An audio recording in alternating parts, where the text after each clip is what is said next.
அஸ்ஸலாமு அலைக்கும் வரஹ்மத்துல்லாஹி வபரகாத்துஹு.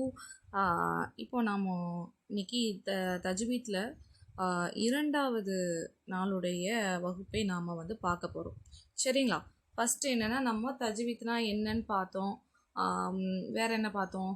தஜ்வீத்தில் மஹ்ரிஜ் எப்படி இருக்கும்? மஹ்ரிஜ்னா ஒரு எழுத்துடைய உச்சரிப்பை வெளிப்படுத்துறது, இருக்கதை இருக்க மாதிரி வெளிப்படுத்துறது அப்படின்னு சொல்லி நேற்று பார்த்தோம். அதுக்கு உதாரணங்கள்லாம் பார்த்தோம். சுவாதுன்னு இருந்தால் சுவாது சொல்லணும், சீனுன்னு இருந்தால் சீனுன்னு சொல்லணும், லாமுன்னு இருந்தால் ல அப்படின்னு சொல்லணும், லாம் அலீஃப்னு இருந்தால் லா என்று சொல்லணும்.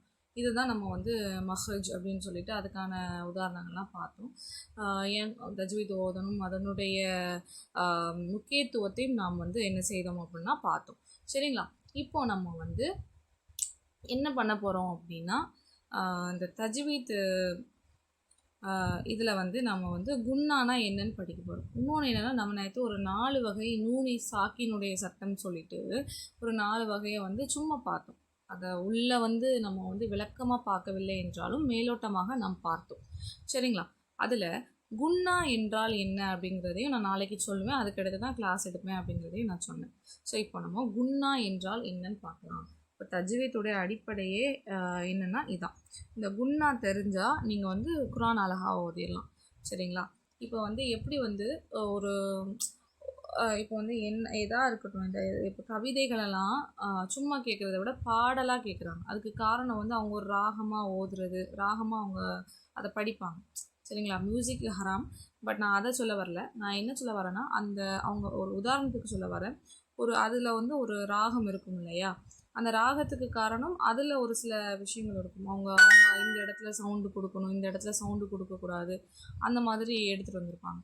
ஆனால் நம்ம தஜ்வீத் குர்ஆனை ஓதுறதுக்கு நம்ம எப்படி எடுக்கணும் அப்படின்னா, இப்படி தான் குன்னா கொடுக்கணும்னு இருக்குது. அது இந்த இடத்துலேருந்து கொடுக்கணும் அப்படின்னு இருக்குது. இதை நம்ம தெரிஞ்சுக்கிட்டோம்னா நம்மளுடைய ஓதுறதுல ஒரு ராகம் வரும், நம்ம ஓதுறதுல ஒரு குன்னா வரும், அது அழகாக இருக்கும் அப்படிங்கிறத நான் சொல்ல வரேன். ஓகே, இப்போ பாருங்கள், குன்னா என்பது தஜ்வீத், சரிங்களா? தாஜ்வீத்துன்னு இருக்குது, சாரி, தஜ்வீத், சரிங்களா? தாஜ்வீத் இல்லை, தஜ்வீத் என்ன அப்படின்னா விதிகளில் ஒரு முக்கிய அம்சமாகும். சரிங்களா? ஒரு முக்கிய அம்சம் தான் இந்த குன்னா. அதாவது இம் அப்புறம் இன், இந்த 2 எழுத்துக்களை உச்சரிக்கும் போது மூக்கின் வழியாக வெளிப்படும் ஒரு குறிப்பிட்ட ஒலியை குறிக்கிறது. இந்த ஒலியை, மூக்கின் வழியாக வரக்கூடிய இந்த ஒலியை மட்டும் நாம் எடுத்துக்கிட்டோம் அப்படின்னா நமக்கு இந்த குன்னா படிச்சிடும். சரிங்களா? ஸோ அப்போ குன்னாங்கிறது என்ன அப்படின்னா, ஒரு வகையான ராகத்தை கொடுக்கும், ஒரு வகையான ஒரு உச்சரிப்பை கொடுக்கும். அது என்னென்னா அழகாக இருக்கும், அதுதான் குன்னா. சரிங்களா? இந்த குன்னா எப்படி சவுண்டு விடும்? அதாவது உங்களோட மூக்கு இருக்கா, உங்களோட மூக்கில் மூக்கோட குழி இருக்கும், மூக்குக்கு மேலே 2 பக்கமும் இருக்குது பார்த்தீங்களா? 2 பக்கத்தில் ஒரு குழி மாதிரி இருக்கும்.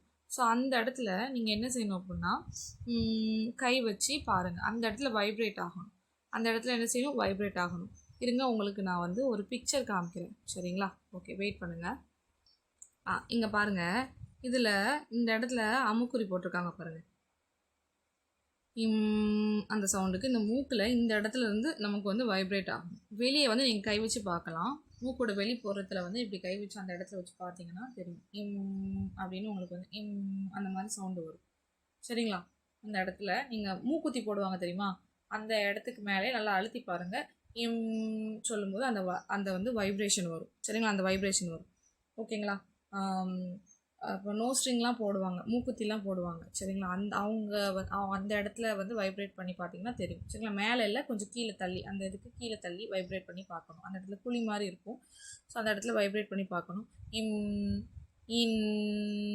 இம் இன் அந்த மாதிரி சவுண்டு வரும். இதுதான் குன்னா. சரிங்களா? ஓகே, இப்போ இது ஒரு கூகுள் மீட்டு அந்த மாதிரி கிளாஸாக இருந்தால் உங்களுக்கு நான் வீடியோவில் ஆன் பண்ணியே காமிச்சிருவேன். One second. இந்த பிக்சரை எல்லோரும் பாருங்கள். இந்த பிக்சரில் இந்த குன்னாவோடைய வைப்ரேஷன் பிளேஸ் இருக்குது. சரிங்களா?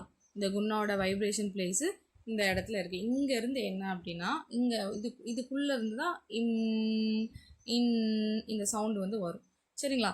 இந்த இடத்துல என்ன அப்படின்னா, அந்த வைப்ரேஷனை நீங்கள் கை வச்சிங்கன்னா அந்த வைப்ரேஷனை நீங்கள் பார்க்க முடியும். ஓகேங்களா? உதாரணத்துக்கு இம்ம, இன்ன. ஸோ அந்த இன்ன, அந்த இன்னக்கு வந்து நீங்கள் பண்ணணும்.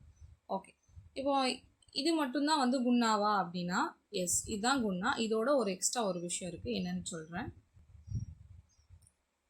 இங்கே பாருங்கள், குன்னாங்கும்போது இன்னு இம்மு, சரிங்களா? அதாவது நூனு சவுண்டும், நூனுக்கு சுக்குன் வச்சா அந்த சவுண்டும், மீமுக்கு சுக்குன் வச்சா சவுண்டும் என்ன அப்படின்னா வருது. இதை தான் குன்னான்னு சொல்லுவாங்க. ஓகே, இதில் சரிங்களா, இதுதான் குன்னா. இதில் என்ன அப்படின்னா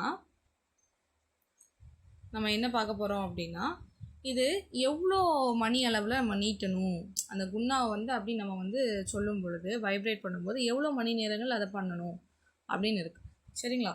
அதுதான் 2 நொடி அல்லது 2 விரல் என்று சொல்வார்கள். 2 விரல் அளவு. நீங்கள் இன்ன, அந்த இன்ன இருக்கா, இந்த இன்னை வந்து நீங்கள் அழுத்தும் பொழுது நீங்கள் என்னென்னா 2 விரல் வந்து உங்கள் கையை வந்து இப்படி நீங்கள் கவுண்ட் பண்ணணும், ஒரு செகண்டுக்கு கவுண்ட் பண்ணுற மாதிரி. இல்லைன்னா ஒரு மணி பார்த்துக்கோங்க, உங்களுடைய கிளாக்கில் வந்து உங்களோட மணியில் வந்து என்ன அப்படின்னா இது ஃபுல்லாகவே இருக்கும். உங்கள் மணியில் வந்து இப்படி இருந்துச்சு அப்படின்னா அதில் வந்து என்னென்னா செகண்ட் பாருங்கள், செகண்ட் வந்து இருக்கா இல்லையான்னு சொல்லி பாருங்கள். 1 செகண்ட் 2 செகண்ட் இப்படி ஓடும் தெரியுமா, ஃபோனில் வந்து இருக்கும். இல்லைனா உங்களுடைய கிளாக்கில் உங்கள் கடிகாரத்துலேயே நீங்கள் பார்த்தீங்கன்னா அந்த செகண்ட் வந்து போகும். அந்த 2 செகண்டுக்கு அது போகுது தெரியுமா, அந்த முள் நகருது தெரியுமா, அந்த அளவுக்கு நீங்கள் வந்து குன்னா கொடுக்கலாம், சரிங்களா? ஓகே, மேக்ஸிமமே இந்த அளவுக்கு தான் நமக்கு அனுமதி இருக்குது, சரிங்களா? நம்ம 2 விரல் அளவுக்கு நம்ம என்ன செய்யணும், கண்டிப்பாக நம்ம குன்னா கொடுத்தாகணும். இதுதான் வந்து குன்னா, சரிங்களா? இப்போ பார்ப்போமா. மின், சரிங்களா? மிம்ம, மிம்ம, ஓகேங்களா? மின்னா, மன்னா அப்படிமா. அதாவது ஷத்துடைய எழுத்துக்கள், அதாவது மீமுக்கும் நூனுக்கும் ஷத்து வந்தால் கண்டிப்பாக அங்கே என்ன செய்யணும், 2 விரலுக்கு 2 நொடிக்கு என்ன செய்யணும் அப்படின்னா 2 விரலுக்கோ அல்லது 2 நொடிக்கோ, அது நீங்கள் இந்த 2 விரலை நீங்கள் கவுண்ட் பண்ணாலும் சரி, இல்லை 2 நொடியை நீங்கள் கடிகாரத்தை பார்த்து கவுண்ட் பண்ணாலும் சரி, அப்போ அந்த 2 நொடிக்கோ இல்லை அந்த 2 விரலுக்கோ நீங்கள் என்ன செய்யணும், கண்டிப்பாக குன்னா கொடுக்கணும், சரிங்களா? எதுக்கு, சத்து செய்யப்பட்ட நூனுக்கும் சுக்குன் செய்யப்பட்ட சத்து செய்யப்பட்ட நூனுக்கும் சுக்குன் சத்து செய்யப்பட்ட நூனு, இன்னொன்று என்னென்னா சத்து செய்யப்பட்ட மீன், இது ரெண்டுக்கும் கண்டிப்பாக நீங்கள் கொடுக்கணும். உதாரணத்துக்கு நம்ம நிறையா பார்த்தாச்சு, இம்ம இன்ன இப்படிலாம் வந்தால் கண்டிப்பாக நீங்கள் என்ன செய்யணும், குன்னா கொடுத்து தான் ஆகணும், சரிங்களா? ஓகே, இப்போ அது உங்களுக்கு புரிஞ்சுருக்கும். எத்தனை விரலுக்கு கொடுக்கணும், 2 விரலுக்கு கொடுக்கணும். ஓகே, இப்போ இதுவும் உங்களுக்கு புரிஞ்சிருச்சு, சரிங்களா? ஓகே, சில இடங்களில் வேறு எங்கெல்லாம் குன்னா வரும் அப்படின்னா, இந்த சுக்குன் செய்யப்பட்ட நூனுக்கு அடுத்து சில எழுத்துக்கள் வரும். இந்த எழுத்துக்கும் நம்ம என்ன செய்யணும், குன்னா கொடுக்கணும். இணைச்சி குன்னா கொடுக்கணும், சிலதுக்கு இணைக்காமல் குன்னா கொடுப்போம். அப்புறம் சுக்குன் செய்யப்பட்ட மீமுக்கு என்ன செய்யும் அப்படின்னா குன்னா கொடுக்கணும். சிலதுக்கு இணைச்சி கொடுப்போம், சிலதுக்கு இணைக்காமல் நம்ம என்ன செய்வோம் அப்படின்னா குன்னா கொடுப்போம். அது சுக்குன் செய்யப்பட்ட மீமுக்கு ரொம்ப ரேராக தான் குன்னா வரும், அதிகமாக சுக்குன் செய்யப்பட்ட நூனுக்கு தான் குன்னா வரும், சரிங்களா? இதை வந்து தெரிஞ்சுக்கோங்க, இதெல்லாம் நம்ம பேசிக்கில் வந்து பார்க்குறோம். சரி, ஓகே, இன்றைக்கி நம்ம குன்னானா என்னன்னு பார்த்துருக்கோம். இதோட எக்ஸாம்பிள்ஸ்க்கு மட்டும் நான் உங்களுக்கு வந்து நான் நிறையா காமிக்கிறேன், அதை மட்டும் இன்றைக்கி படிங்க. நம்ம நாளைக்கு வந்து இதுகாம்னா என்ன, இல்ஹார்னா என்ன, அது எல்லாத்தையும் நம்ம பார்க்கலாம். இன்றைக்கி குன்னானா என்னன்னு மட்டும் தெரிஞ்சுக்கோங்க, சரிங்களா? ஓகேங்களா? இங்கே பாருங்கள், இதுதான் தஜ்வீதுக்குள்ளே எக்ஸாம்பிள். இது ரொம்ப ஸ்லேடு சின்னதாக இருக்கனால நான் கொஞ்சம் ஜூம் பண்ணி காமிக்கிறேன். இங்கே பாருங்கள், இன்ன சொன்னா இன்ன, ஓகே. இது பாருங்கள் ஜன், இது வந்து உங்களுக்கு தெரியுறதுக்காண்டி நான் பிரித்து போட்டிருக்கேன்.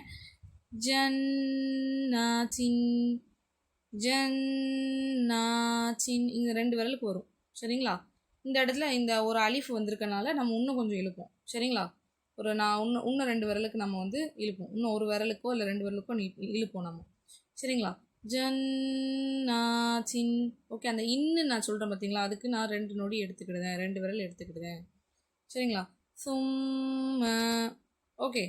மீமுக்கு பார்த்தோமா, மீம் ஷத்து வச்சு சும்ம. அப்போ சில இதுக்கு நான் சொன்னேன், சில இதுக்கு எப்படி சொன்னேன், நம்ம வந்து சில இதுக்கு எப்படி வரும் அப்படின்னா அம்ம, அதெல்லாம் நான் சொன்னது.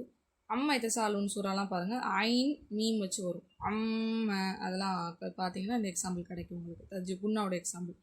இந்த இடத்துல பாருங்கள், நான் சொன்னேன்னா நான் என்ன சொன்னேன் உங்களுக்கு, சுக்குன் செய்யப்பட்ட நூனுக்கு எடுத்து வரும், சுக்குன் செய்யப்பட்ட மீமுக்கு எடுத்து வரும். அப்போ வந்து சில எழுத்துக்கு மட்டும் நம்ம குன்னா கொடுக்கணும். இப்போ சுக்குன் செய்யப்பட்ட நூனுக்கு எடுத்து இன்னொரு நூன் வந்துச்சுனாலும் அந்த இடத்துல நீங்கள் என்ன செய்யணும், குன்னா கொடுக்கணும். சரிங்களா? மின் ஞாமத்தின், மின் ஞாமத்தின், மிம்மாலின், இந்த மாதிரி இந்த எழுத்து இதெல்லாம் இதுகாமுடைய எழுத்தும்பாங்க. இதுக்கெல்லாம் நீங்கள் வந்து குன்னா கொடுக்கணும். நாளைக்கு நம்ம வந்து இந்த இதுகாமுடைய எழுத்து அதெல்லாம் வந்து பார்க்கலாம். சரிங்களா? நியூ அலீன் அப்படி வந்து நம்ம குன்னா கொடுப்போம். மைய கூலோ, ஸோ 2 விரலுக்கு கொடுக்கணும். சரிங்களா? அது 2 விரலுக்கோ 2 நொடியோ அது உங்களை பொறுத்தது. அதை இப்படி தான் கொடுக்கணும். ஸோ உங்களுக்கு இப்போ குன்னானா என்னன்னு புரிஞ்சிருக்கும். இப்போ எதுவும் டவுட் இருந்தால் நீங்கள் கேட்கலாம். அஸ்ஸலாமு அலைக்கும் வரஹ்மத்துல்லாஹி வபரகாத்துஹு.